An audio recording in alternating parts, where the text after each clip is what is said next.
ఉద్యోగములు చేసి ఊళ్ళేలినను గాని భార్యయే నీయు ప్రేమ పంచబోదు.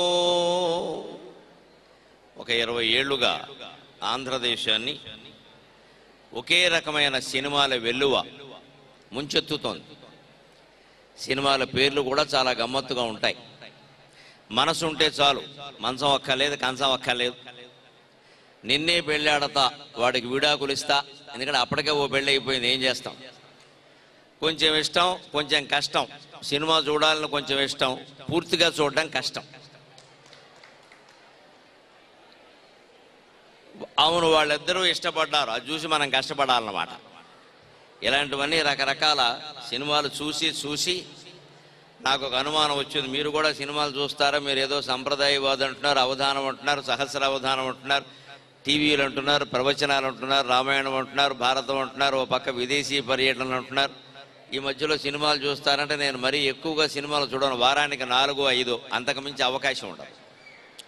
ఆ మిగిలిన రోజుల్లో ఇలాగే కాన్వెంట్ వారో కళాశాల వారో పిలిచి మీటింగులు పెట్టడం వల్ల ఇంకా కొన్ని సినిమాలు చూడకుండా మిగిలిపోయాయి.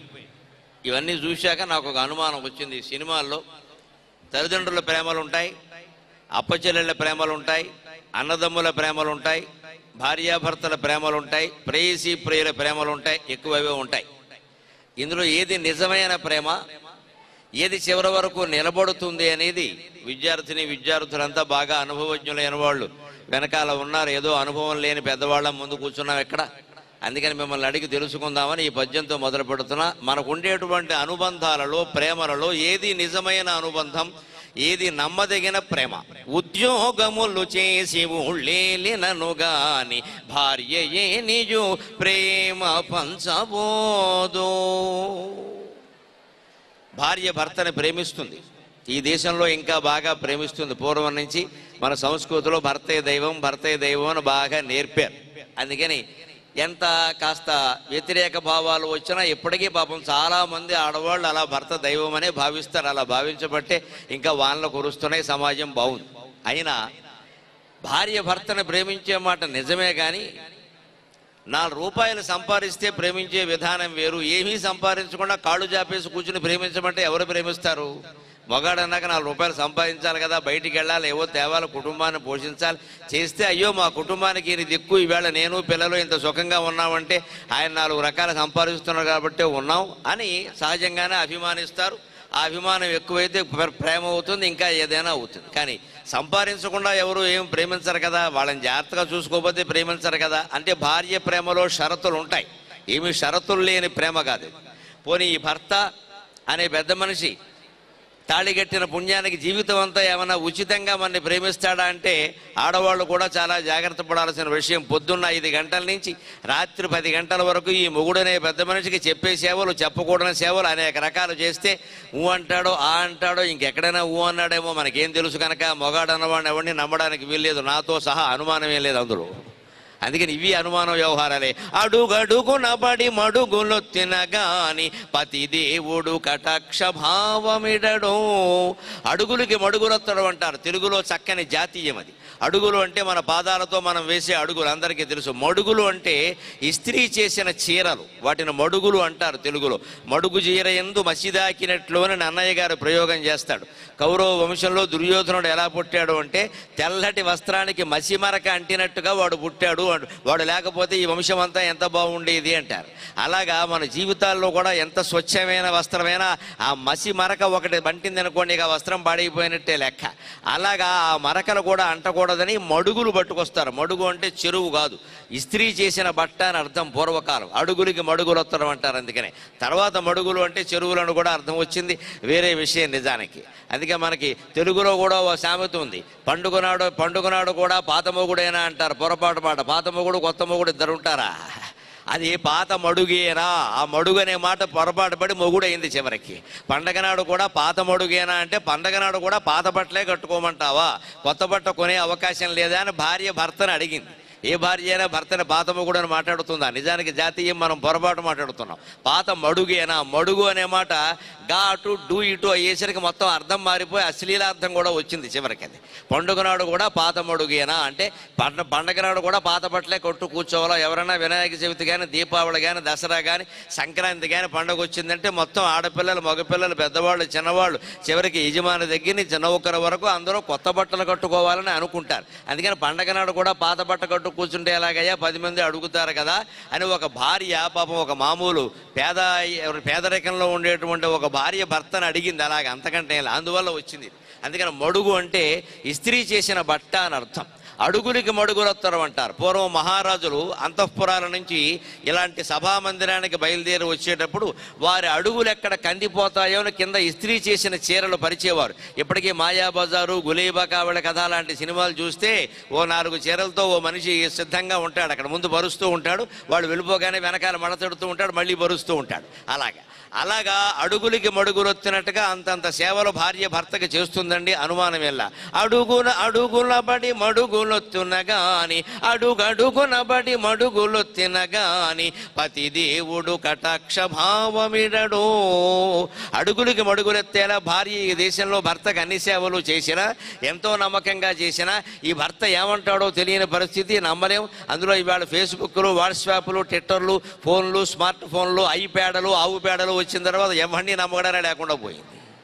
ఎవరి చేతిలో ఏముంటుందో, ఎప్పుడు ఏ బాంబు పేలుతుందో ఏమీ తెలియదు. అది అందుకని అటువంటి పరిస్థితుల్లో ఎవరిని నమ్మలేము. అంచేది ఆ ప్రేమలో కూడా కొన్ని షరతులు ఉన్నాయి. భర్త భార్యని ప్రేమించాలి అంటే ఆయనకి సహకరించాలి, ఆయన్ని గౌరవించాలి, ఆయన చెప్పినట్టు వినాలి, అనేక రకాలు ఉండాలి. అలాగే భార్య భర్తను ప్రేమించాలన్నా కొన్ని షరతులు ఉండాలి. పోనీ మీరంతా కళాశాల విద్యార్థులు, రకరకాల కళాశాల నుంచి వచ్చారు, అధ్యాపకులు చాలామంది ఉన్నారు. గురువులు ఏమైనా శిష్యుల్ని ఉచితంగా అభిమానిస్తారా, ప్రేమిస్తారా? లేదండి.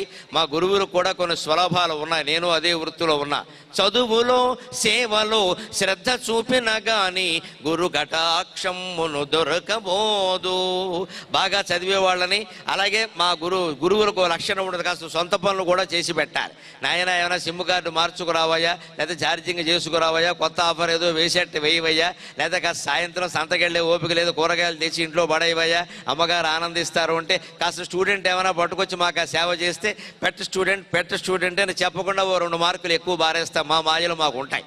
అందుకని గురువు అన్నా కాస్త చదువు ఆశిస్తారు, సేవ ఆశిస్తారు. నిజానికి శుశ్రూష అనే మాటకి సేవ అని కూడా అర్థం ఉంది. అంచేత గురువులు కూడా ఏమీ ఆశించకుండా మన్నేం ప్రేమించట్లా. పోనీ ఇవాళ యువతరం ఇంకో రకంగా మాట్లాడతారు. మాకు తల్లిదండ్రుల కంటే, గురువుల కంటే మా ఫ్రెండ్స్, మా స్నేహితులు ముఖ్యమండి.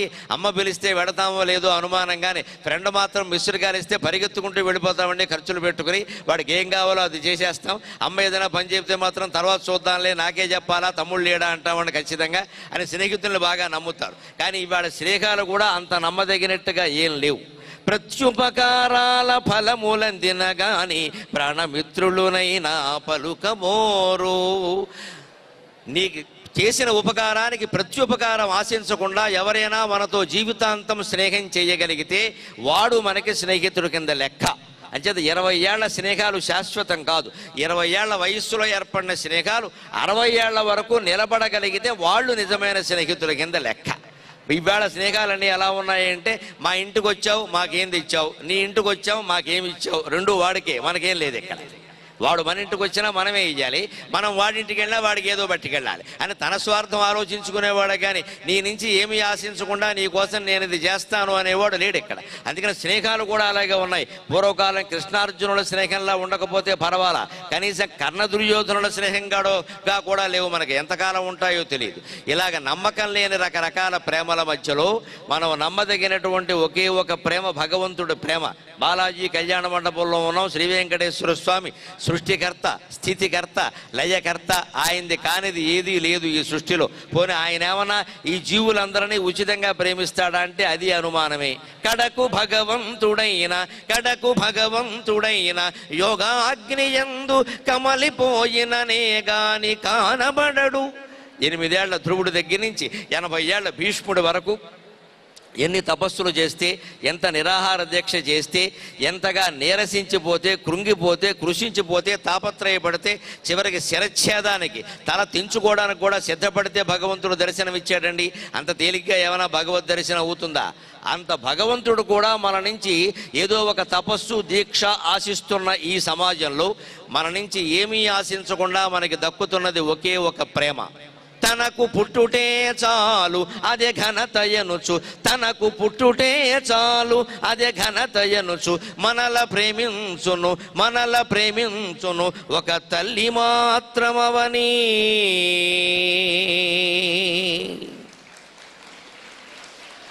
నువ్వు నాకు పుట్టావు, అదే చాలు నేను నిన్ను ప్రేమించడానికి. నీకు చదువు వచ్చినా రాకపోయినా, నీకు ఉద్యోగం వచ్చినా లేకపోయినా, నువ్వు అందంగా ఉన్నా లేకపోయినా, నీకు పెళ్ళైనా కాకపోయినా, జీవితాంతం నిన్ను ప్రేమించడానికి, నీకు తోడుగా ఉండడానికి నేనున్నాను రా కన్నా అనగలిగింది ఈ సమాజం మొత్తం మీద, ఈ సృష్టి మొత్తం మీద ఒక్క తల్లి ప్రేమ ఒక్కటే. అటువంటి తల్లి ప్రేమ ఈ మొత్తం విద్యార్థులందరినీ జీవితాంతం కాపాడుతుందని, కాపాడాలని ఆశిస్తూ మనం ఈవేళ యువ చైతన్య వాణి శీర్షిక కింద మన జీవితాలకి చాలా ఉత్తేజం కలిగించేటువంటి మాటలు చెప్పుకుందాం. ముఖ్యంగా ఇదంతా విద్యార్థుల సభ. ఎంఎస్ఎన్ జూనియర్ కళాశాల వారు, నెహ్రూ కాన్వెంట్ వారు, ఇతర మిత్రుల యొక్క ప్రోద్బలంతో సహకారంతో వారి ఆధ్వర్యంలో చాలా గొప్ప సభ కాకినాడకి మంచి కేంద్రం లాంటి ఈ ప్రాంతంలో టీటీడీ కళ్యాణ మండపంలో శ్రీ వెంకటేశ్వర స్వామి ఆశీస్సులు కూడా మనకి లభించే విధంగా ఈ ఏర్పాటు చేయడంలో ఉద్దేశం ఏమిటంటే, ఇవాళ చదువులకు లోటు లేదు, సమాచారానికి లోటు లేదు, సాంకేతికత లోటు లేదు. కానీ ఇవన్నీ ఎంత సద్వినియోగం అవుతున్నాయో అంత దుర్వినియోగం కూడా అవుతున్నాయి. ఎంత ఉపయోగపడుతున్నాయో అంత నష్టం కూడా కలిగిస్తూ ఉన్నాయి. ఏ వస్తువుని ఎప్పుడూ మనం ఉపయోగించుకునే విధానంలో ఉంటుంది. అంతేగాని ఆ వస్తువు దానంతట అది మంచిది కాదు, చెడ్డది కాదు. ఈ మైకు ఎదురుగా పెట్టుకుని నేను శ్లోకాలు చెప్పచ్చు, పద్యాలు చెప్పచ్చు, ప్రవచనాలు చెప్పచ్చు, మంచి మాటలు చెప్పచ్చు, లేదు వీరావేశంతో తిట్టిపోయచ్చు. రెండూ ఈ మైకు మీకు అందిస్తుంది. మైకుకి అందులో ప్రమేయం ఏం లేదు. మైకే అది ఏం చేసినా అందిస్తుంది. ఓ చెరువు ఉంటుంది, మన బాలాజీ చెరువు అంటారు. ఈ జంక్షన్నే పెద్ద చెరువు అంటారు. చెరువు ఎక్కడుందో కనపడడం లేదు కానీ బాలాజీ చెరువు అంటారు.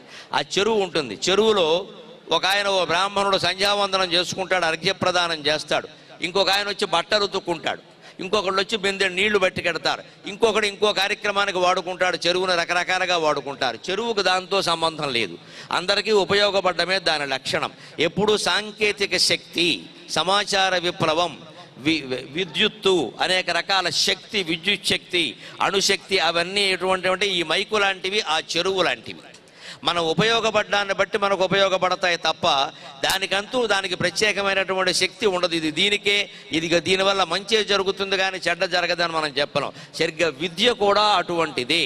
విద్య, ధనము, అలాగే శారీరక శక్తి, ఈ మూడు కూడా మంచివాడికి ఒక రకంగా ఉపయోగపడతాయి, చెడ్డవాడికి ఒక రకంగా ఉపయోగపడతాయి. అందుకని మనం చదువుకునే దశలోనే, ఇంజనీరింగ్ కళాశాలలో ఉన్నప్పుడే, ఇంటర్మీడియట్లో ఉన్నప్పుడే, లా కళాశాలలో ఉన్నప్పుడే, లేదా ఎంబీఏ లాంటి చదువులు చదువుతున్నప్పుడే దీన్ని ఎలా గ్రహించాలి, ఎలా వినియోగించుకోవాలి అనే దాంట్లో ఒక నిర్ణయానికి రావాలి మనం. లేకపోతే దెబ్బతినడం ఖాయం.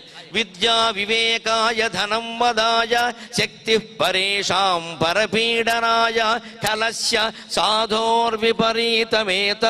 జ్ఞానాయ దానాయ చ రక్షణాయ.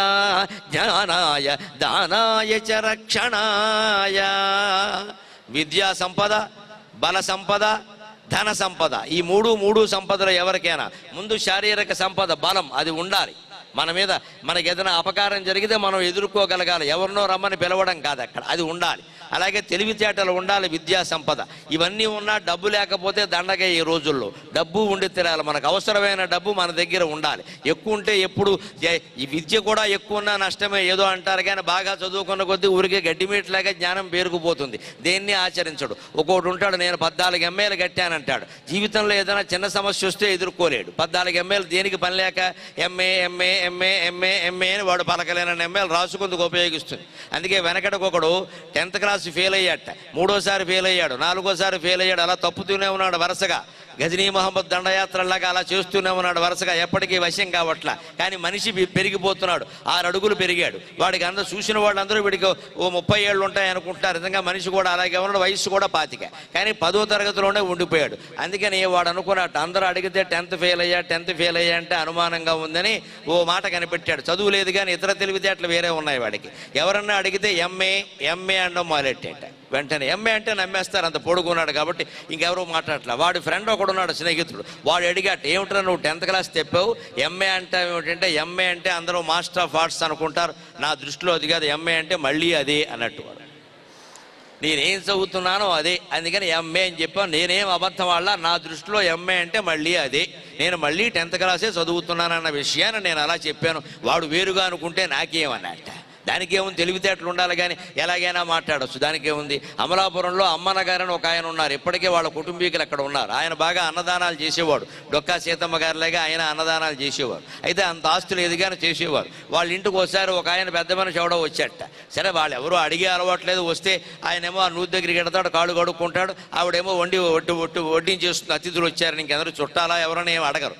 ఓ 3 రోజుల పాటు వరుసగా వస్తున్నాడు, తింటున్నాడు, 2 పూట్ల తింటున్నాడు, అక్కడే పడుకుంటున్నాడు.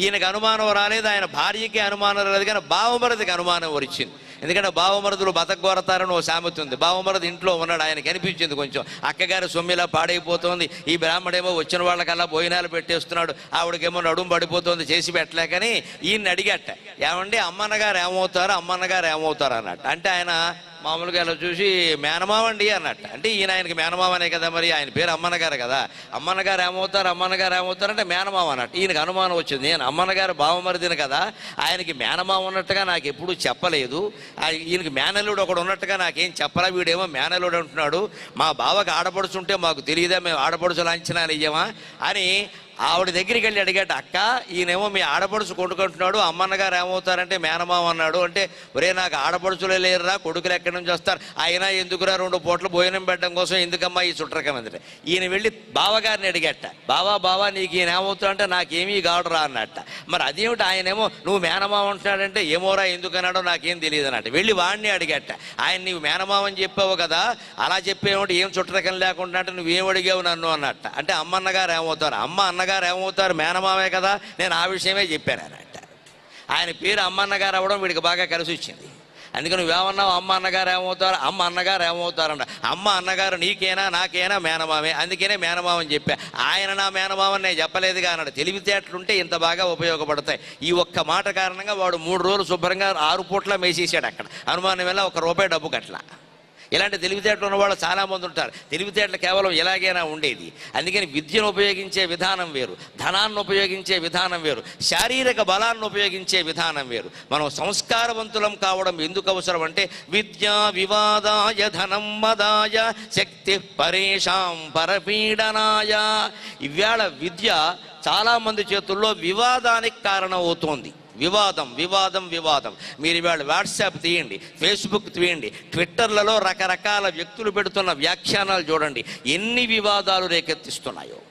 విద్య వివాదానికి కారణమవుతుంది. వాడు తెలివితేటల కారణంగా ప్రతి దాని మీద ప్రతివాడు మాట్లాడటమే. వాడు 10వ తరగతి చదవడు, 5వ తరగతి కూడా చదవడు, ఫలానా అది బాగుందో లేదో వీడు చెప్పేస్తాడు, ఇక్కడ అది మంచిదో కాదో వీడు చెప్పేస్తాడు, ఏమీ తెలియదు అందులో వాడికి. వాడి చేతిలో ఫోన్ ఉందో ఒక అభిప్రాయం పెట్టేస్తారంటే. అందుకే ఉంది కాబట్టి పెట్టేయకూడదు. అక్కడ ఆ రంగంలో మనకేమైనా అనుభవం ఉందా, ఉండి మాట్లాడుతున్నామా. ఇళయరాజా గారు ఏదో నోటీస్ ఇచ్చాట, ఎస్పి బాలసుబ్రహ్మణ్యం గారికి అందిందట. దాని మీద మొత్తం సోషల్ మీడియాలో పెద్ద యుద్ధం. వీళ్ళకి ఎందుకండి, వీళ్ళు ఎవరైనా పాట పాడారా, సంగీతం దర్శకత్వం వహించారా, అసలు ఆ విషయం కానీ ఆ చట్టాలు కానీ ఎవరికైనా తెలుసా? అప్పుడే ఇళయరాజా పక్షాన్నో 10,000 మంది, బాలు గారి పక్షాన్నో 10,000 మంది చేరి యుద్ధం మొదలెట్టారు. అక్కడ వాళ్ళిద్దరూ బాగానే ఉన్నారు. పైగా వీళ్ళ మాటల వల్ల వాళ్ళకి అనవసరపు తగాదాలు వస్తున్నాయి.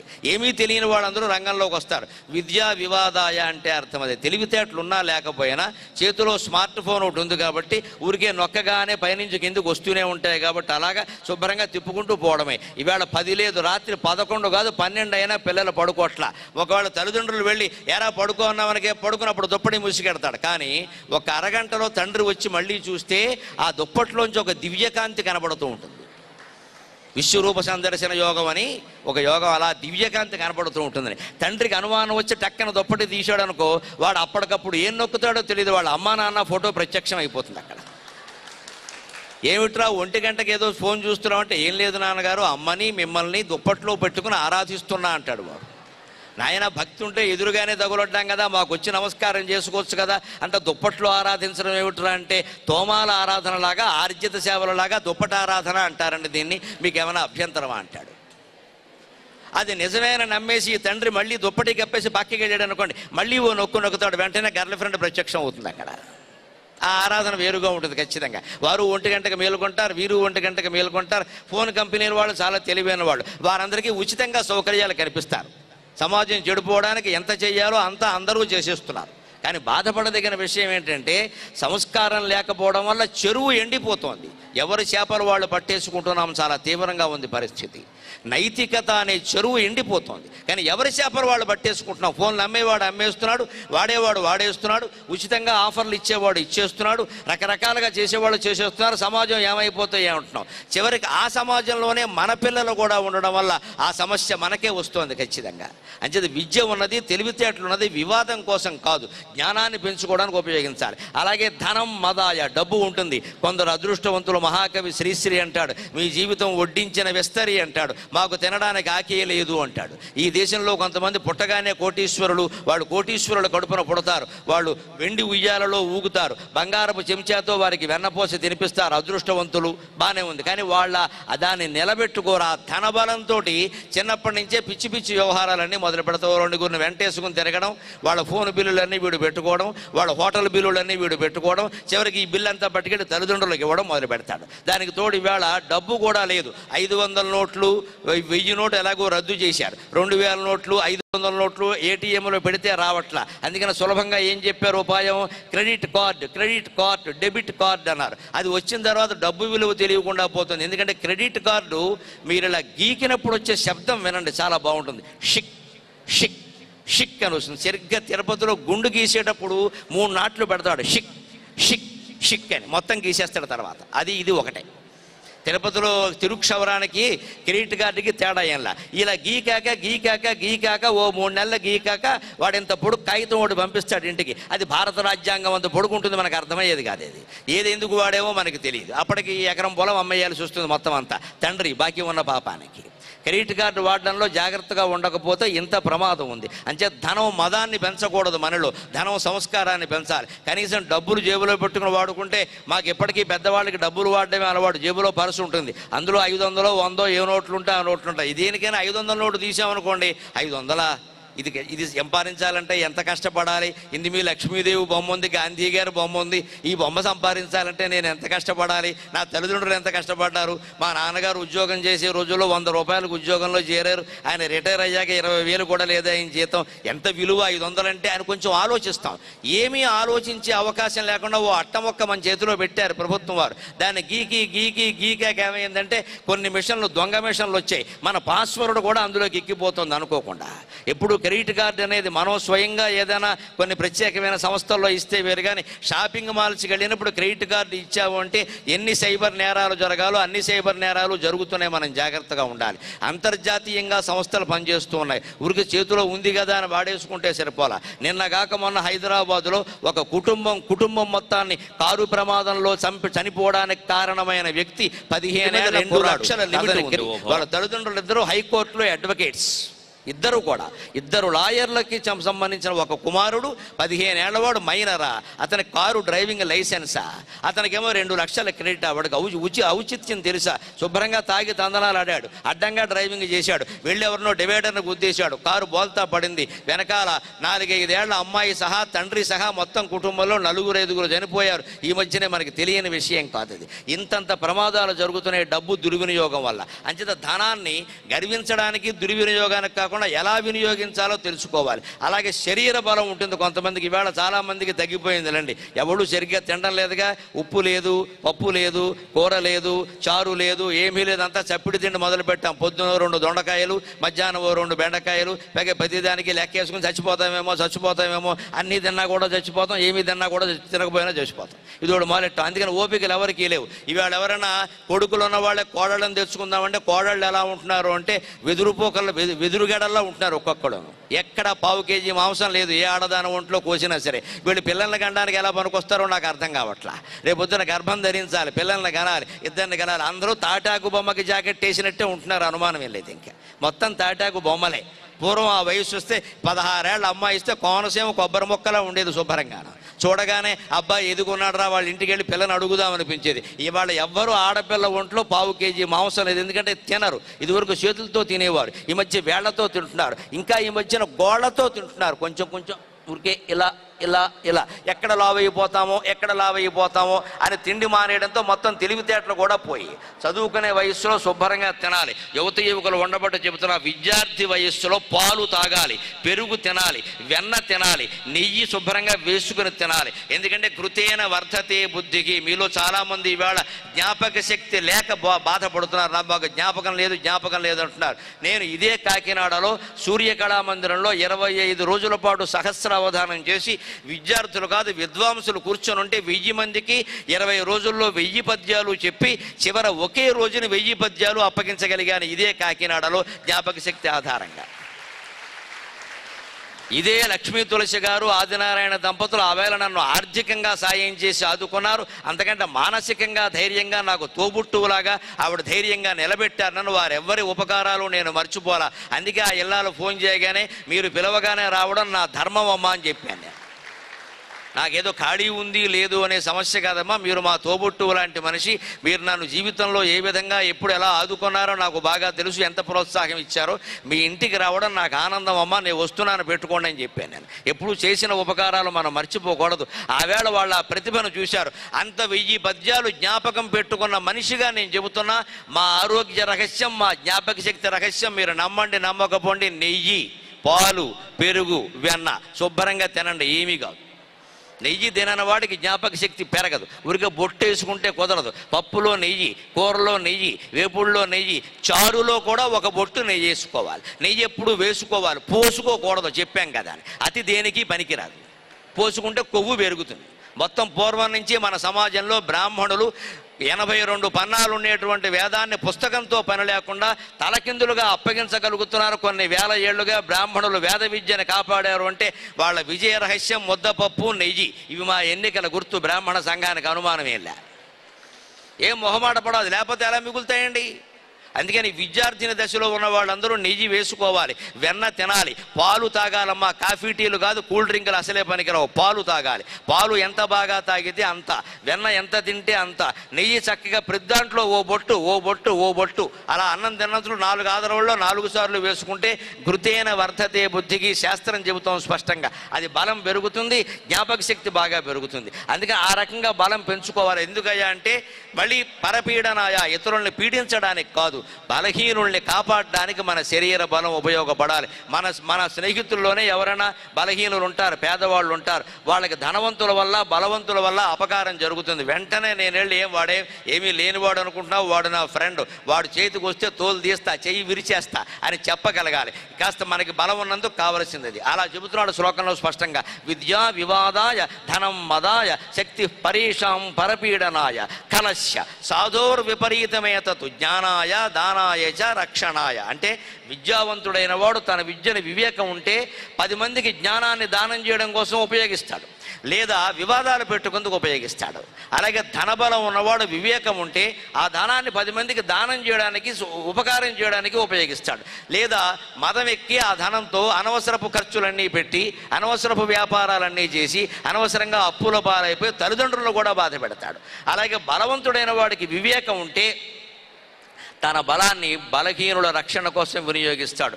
లేదా ఆ బలంతో ఒళ్ళు కొవ్వెక్కినకు ప్రదర్శించి రౌడీయిజం ప్రదర్శిస్తాడు. ఇవాళ వీడు పెద్ద రౌడీ కావచ్చు, రేపొద్దున వీడికంటే పెద్దవాడు ఒకడు వచ్చి వాడిని వేసేస్తాడు. ఎవరిని ఇంతకు మించి ఏం చెప్పగల చరిత్ర సాక్ష్యాలు చాలా ఉన్నాయి మనకి. అందుకని అన్నిటికీ మూలం గమనించండి. విద్యాబలం ఉన్నా, ధనబలం ఉన్నా, దేహబలం ఉన్నా, వివేక బలం లేకపోతే మొత్తం జీవితం శూన్యమైనట్టే లెక్క.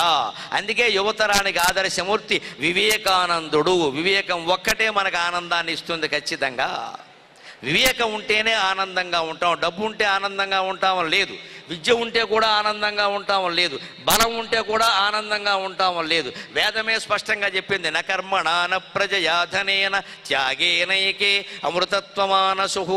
మానవా, నువ్వు అమృతానందాన్ని పొందాలి అంటే నా కర్మణ, నువ్వు ఎన్ని పనులు చేసినా, ఎంత చదువు చదివినా, ఎన్ని కార్యక్రమాలు పెట్టినా, ఎన్ని సంస్థలు స్థాపించినా ఆనందంగా ఉంటామని ఏం లేదు. ఎంత పెద్ద కార్యక్రమాన్ని మనం ఎంత బాగా నిర్వహించినా వెనకాల మేమైతేనా ఇంకా పొడి చేసేవాళ్ళం అనేవాడు ఉంటూనే ఉంటాడు. ఇక్కడ వాడు అంటాడు ఖచ్చితంగా, ఎందుకంటే మనకి పేరు రావడం వాడికి ఇష్టం లేదు, అంతకంటే ఇలా విమర్శలు కూడా ఉంటూనే ఉంటాయి. అలాగే ఎంత డబ్బున్నా కూడా మనం ఆనందంగా ఉంటామో లేదు. ఇవాళ కోటీశ్వరులైన వాళ్ళు ఎవరినైనా మీరు గమనించండి, 100 కోట్లు సంపాదించిన వాళ్ళని గమనించండి, ఎవరు ఆనందంగా లేరు. కనీసం 2వ పూట తిండి తినల్లా, 2వ పూట అన్నం తినరు, అరగదు, షుగరు బీపీ అరగదు, చపాతి అది కూడా ఒకటే, 2వ తింటే బరువు పెరుగుతాడు, అందులోకి చట్నీ ఉండదు ఎందుకంటే వీడికి బీపీ, అందులోకి పంచదార వేసుకోవడం ఎందుకంటే వీడికి షుగరు. దేనికి నీ 100 కోట్లు పని లేక ఒక చపాతీ తినేవాడికి 100 కోట్లు ఎందుకండి? దేశంలో ధరలు ఎంత పెరిగినా ఒక చపాతీ 100 కోట్లు కాల, అందుకని అంత డబ్బు అవసరం లేదు.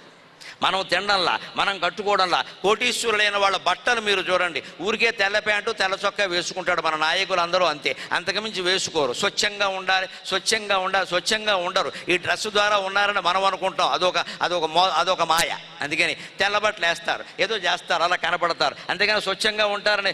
సింపుల్ డ్రెస్, అదేం పెద్ద ఖర్చు అయ్యేది కాదు అది. కానీ ఆ బట్టలు వేసుకునే యోగం లేదు, తినే యోగము లేదు. పోనీ రాత్రి పడుకుంటే నిద్ర పడుతుందా అంటే ధనవంతులైన వాళ్ళు ఎవరికి నిద్ర పడదు. ఎందుకంటే డబ్బులు కొన్ని స్విస్ బ్యాంకులో ఉన్నాయి, కొన్ని బావమరిది ఇంట్లో ఉన్నాయి, కొన్ని మంచం కింద ఉన్నాయి, కొన్ని మరుగుదొడ్లో పాలరాళ్ల కింద ఉన్నాయి. ఎవడెక్కడేం పట్టుకుపోతాడో, ఇంట్లో ఉండలేడు, ఉండకుండా బయటికి వెళ్ళలేడు. వేదం చాలా స్పష్టంగా చెప్పింది, నువ్వు కోటీశ్వరుడైనా నీకు ఆనందం ఉండదు, నువ్వు ఏం చేసినా నీకు ఆనందం ఉండదు. ఇంకో మాట, నా ప్రజయ, సంతానం వల్ల కూడా ఆనందం ఉండదు. ప్రజ అంటే సంతానం అండి, సంస్కృతంలో ప్రజ అంటే సంతానం. సంతానం కలిగినంత మాత్రాన ఆనందంగా ఉంటారని చెప్పలేవు. మొదలు ఎవరైనా పిల్లలు లేని వాళ్ళని మీరు గమనించండి, ఏమమ్మా అలా ఉన్నారంటే ఏమిటో, సంపదలు ఉంటే ఏం ఉపయోగం అండి, పిల్లలు లేరండి, కడుపునో కాయగా వేయలేదండి, నట్టింట్లో నవ్వేవాళ్ళు ఎవరూ లేరండి, ఇద్దరమే ఉన్నామండి, తింటున్నామండి అంటారు. పాపం వాళ్ళు పిల్లలు లేరు కాబట్టి బాధపడుతున్నారు అనుకుంటాం మనం. కొన్నాళ్ళు పోయాక, ఎప్పుడో 2 ఏళ్ళు అయ్యాక వాళ్ళకి పిల్లాడు పుట్టాక వాళ్ళని, ఏమమ్మా మీకు పిల్లాడు పుట్టాడు కదా ఆనందంగా ఉన్నారా అంటే, ఏముంటామండి, పిల్లాడు పుట్టాడు కానీ అర్భకంగా ఉన్నాడండి, ఈనుపులలో ఉన్నాడండి, చీపురు పొలలాగా,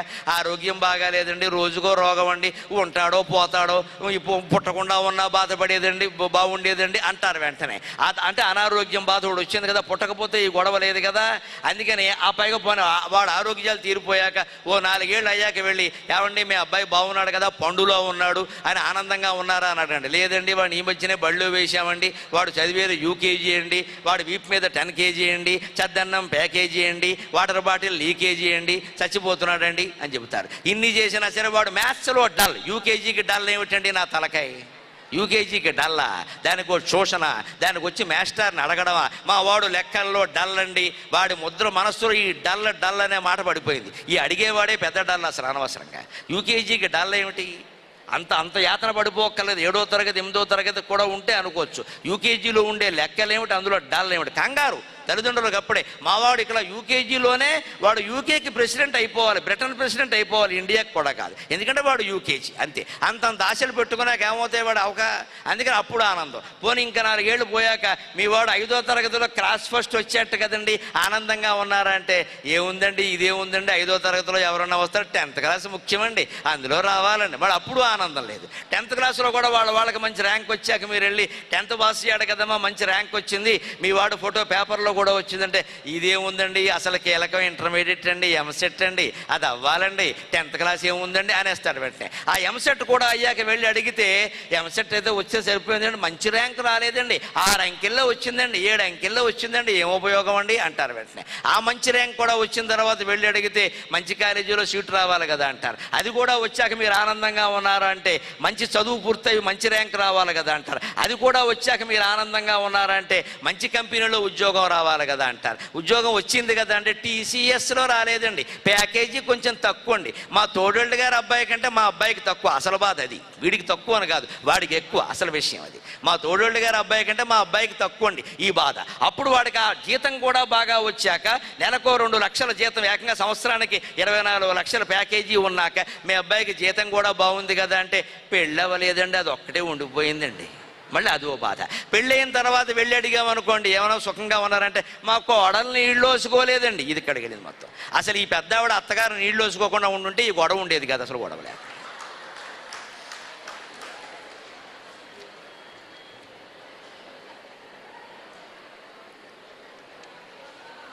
మనిషి ఆశలు ఎలా ఉన్నాయి అంటే, లేకపోతే లేదని, ఉంటే చాలలేదని, లేకపోతే లేదని, ఉంటే చాలలేదని. అంచేత మనం పరిష్కరించుకోవలసింది, పెద్దవాళ్ళమైనా చిన్నవాళ్ళమైనా, ఈ ఉంటే చాలలేదు అనే బాధ ఉంది, దాన్ని పరిష్కరించుకోవాలి. అందుకే తెలుగులో 2 మాటలు ఉన్నాయి పేదరికాన్ని సూచించేవి. పేదవాడు అంటారు, దరిద్రుడు అంటారు. రెండూ సమానం కాదండి. సహజంగానే లేనివాడు పేదవాడు, ఎంత ఉన్నా చాలని వాడు దరిద్రుడు. ఇప్పుడు దేశంలో పేదవాళ్ళ సంఖ్య కంటే దరిద్రుల సంఖ్య ఎక్కువగా ఉంది. ఎంత ఉన్నా చాలదు, 100 కోట్లు ఉంటాయి, ఏం సరిపోతాయి అంటాడు, ఎందుకంటే వాడెవరితోనో పోల్చుకుంటాడు. అందుకే మీరు భాషలో గమనించండి, పేద అనే మాట తిట్టుపదం కాల, దరిద్ర శబ్దం తిట్టుపదమైంది. దరిద్రపు ముఖం, దరిద్రపు బుద్ధి, దరిద్రపు చదువు, దరిద్రపు స్కూలు, దరిద్రపు మాస్టర్ని కూడా పెట్టియా. వాడికి నచ్చకపోతే దరిద్రపు మాస్టరే, మాస్టర్కి నచ్చకపోతే దరిద్రపు స్టూడెంటు. ఎందుకు దరిద్రం తిట్టుపదమైంది? అసంతృప్తి. దరిద్రం అంటే పేదరికం కాదండి, అసంతృప్తి. ఎంత ఉన్నా చాలదు. అంచేత పేదరికం దోషం కాదు, కానీ దారిద్ర్యం అనేది ఉందే, దరిద్రం అది దోషమే. దాన్ని మనం పరిష్కరించుకోవాలంటే విద్య, ఇంజనీరింగ్ అయినా, లా అయినా, MBA అయినా, ఇంటర్మీడియట్ అయినా మనం నేర్చుకోవలసింది ఒకటే. కాళిదాసు రఘువంశంలో చెబుతాడు. రఘువంశంలో మళ్ళీ రామాయణం అంతా రాస్తాడు ఆయన. అందులో అంటాడు, రామలక్ష్మణ భరత శత్రుఘ్నుడు 4 పుడతారు కదా, అందులో లక్ష్మణుడు శత్రుఘ్నుడు ఇద్దరు సుమిత్రాదేవికి పుట్టారు. దశరథునికి 3 భార్యలు, అందరికీ తెలుసు, కౌసల్య, సుమిత్ర, కైకేయి. అందులో సుమిత్ర 2 పిల్లల్ని కంది, కౌసల్య ఒక్కరినే కంది రాముణ్ణి, మన కైక భరతుడు ఒక్కడనే కంది. కానీ సుమిత్ర 2 పిల్లల్ని కంది. అందులో కవలలు, ఇద్దరు కూడా కవలలు. యమవు అంటారు సంస్కృతంలో. యమ అంటే జంట అని కూడా అర్థం ఉంది, మన యమధర్మరాజు కాకుండా జంట అని కూడా అర్థం. అందుకని కవల పిల్లల్ని కంది. ఆ కవల పిల్లలు ఎలా ఉన్నారో చెబుతాడు కాళిదాసు, విచిత్రంగా చెబుతూ దాంట్లో మన విద్యా విధానం ఎలా ఉండాలో చెబుతాడు. సుమిత్రా సుషివే యమౌ సుతౌ లక్ష్మణ శత్రుఘ్నౌ సుమిత్రా సుషివే యమౌ సంయగారాధితా విద్యా ప్రబోధ వినయా వివా సంయగారాధితా విద్యా ప్రబోధ వినయా వివా.